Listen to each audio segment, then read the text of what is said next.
कधी देवाकडे काही मागायचे असेल तर आपल्या आईवडिलांसाठी भरपूर आयुष्य मागा, कारण त्यांच्या इतकं प्रेम जगात कुणीही आपल्यावर करू शकत नाही. नमस्कार स्वामी भक्त हो, आपण ऐकत आहात स्वामी उपासना चॅनल आपल्या अक्षयसोबत.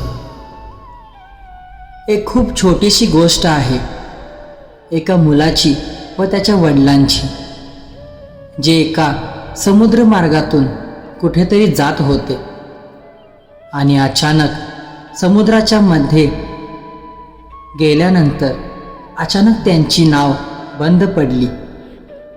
दोघांनाही काही सुचेनासे झाले, काहीच मार्ग दिसेना. इतक्यात त्या दोघांना त्या समुद्रामध्ये 2 बेट दिसले. त्या दोघांनी कसेबसे ती नाव त्या बेटांवर घेऊन गेले. त्यांना तिथून काहीच मार्ग सापडत नव्हता. मग वडील बोलले, आता आपल्याला यातून कोणी बाहेर काढेल तर तो एकच आहे, तो म्हणजे आपला परमेश्वर. वडिलांनी मुलाला सांगितले, आपण दोघेही नामस्मरण करत बसू. वडिलांनी मुलाला सांगितले, तू एका बेटावर नामस्मरण करत बस आणि मी एका बेटावर नामस्मरण करत बसतो. तर ठरल्याप्रमाणे दोघेही देवाचे ध्यान करायला बसतात. मुलगा ध्यानाला बसल्यावर त्याने मनात एक इच्छा मागितली की देवा, सकाळपासून उपाशी आहे, पोटात काहीच नाही, या बेटावर काहीतरी खायची सोय होऊ दे, फळे वगैरे येऊ देत. तितक्यात त्याने डोळे उघडून पाहिले तर समोर फळे आणि फळांची झाडे आलेली दिसली. तो मुलगा खुश झाला. त्याची अपेक्षा वाढू लागली. त्याने पुन्हा ध्यान केले आणि देवाला आणखीन एक मागणे मागितले. पुढची इच्छा त्याने अशी मागितली की इतकं छान बेट आहे, चारही बाजूला पाणी, मस्त हिरवीगार झाडी आहे, तर देवा, इथं एक झोपडी बनव ज्यात मला आराम करता येईल. तितक्यात तिथे झोपडी तयार झाली. ते पाहून तो अजून खुश झाला. त्याची हाव वाढू लागली. त्याने ठरवले, पुन्हा ध्यानाला बसूयात. आपण जे मागेल ते आपल्याला मिळत आहे. तो पुन्हा ध्यानाला बसला व यावेळी त्याने मागितले की देवा, मी एकटा आहे, सोबत एक साथीदार हवी, म्हणजे मला साथ मिळेल या एकांत स्थानी. देवाने त्याची ती इच्छा देखील पूर्ण केली. तो संपूर्ण भारावून गेला होता. त्याचा आनंद गगनात न सामावणारा होता. त्याची इच्छा आणि वाढली.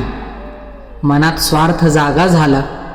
त्याने देवाला मागितले की देवा, आता एक नाव पाठव ज्यातून आम्ही आमच्या मूळ ठिकाणी पुन्हा जाऊ शकेल. तर देवाने त्याची ती देखील इच्छा पूर्ण केली. तर तिथे ती होडी येताच त्याने त्या मुलीला घेतलं आणि त्या होडीत बसून जाऊ लागला. इतक्यात एक आकाशवाणी झाली. आकाशवाणीतून आवाज आला की अरे, तुझे वडील तर तिथेच राहिलेत, त्यांनाही सोबत घेऊन जा. त्यावर तो मुलगा म्हणाला, त्यांचे काही वाईट कर्म असतील ज्यामुळे त्यांची कोणतीच इच्छा पूर्ण होत नाहीये. त्यांच्या कर्माने त्यांना तिथे बसवलं आहे, बसू देत, मी निघालो माझं नशीब घेऊन, असे बोलून तो जाऊ लागला. इतक्यात पुन्हा आकाशवाणी झाली.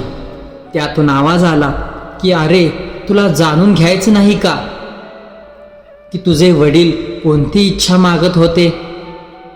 त्यावर तो मुलगा म्हणाला, हो देवा, सांगा. त्यावर देव म्हणाला, अरे, तुझे वडील एकच इच्छा मागत होते माझ्याकडे की माझा मुलगा जे काही इच्छा मागेल त्याची ती इच्छा पूर्ण करा.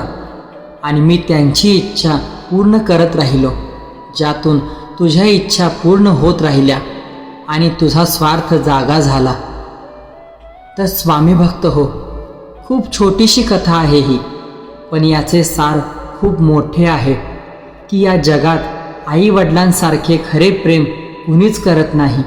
कारण जगात एकमेव ते नातं आहे जे मनापासून एकच मागतं की आमची मुलं आमच्यापेक्षा चांगलं जीवन जगू देत. काही जण चांगल्या मनाने मागतात, पण त्यात थोडे तरी त्यांच्या मनात येते की त्याला मिळावं, पण मला सुद्धा त्याच्यापेक्षा थोडं तरी जास्त मिळावं, असं प्रत्येकाच्या मनात येतं. पण आई वडील हे एकच नातं असं आहे ज्यांच्या मनात त्यांच्या मुलांबद्दल कधीही स्वार्थ जागा होत नाही. तर स्वामी भक्त हो, अशाच काही कथा ऐकण्यासाठी आपल्या स्वामी उपासना या चॅनलला नक्की सबस्क्राईब करा. स्वामींच्या आशीर्वादाने सर्वांच्या आयुष्यात सुख, शांती, समृद्धी आणि समाधान येवो हीच आपल्या स्वामींच्या चरणी प्रार्थना करतो. श्री स्वामी समर्थ. जय जय स्वामी समर्थ. धन्यवाद.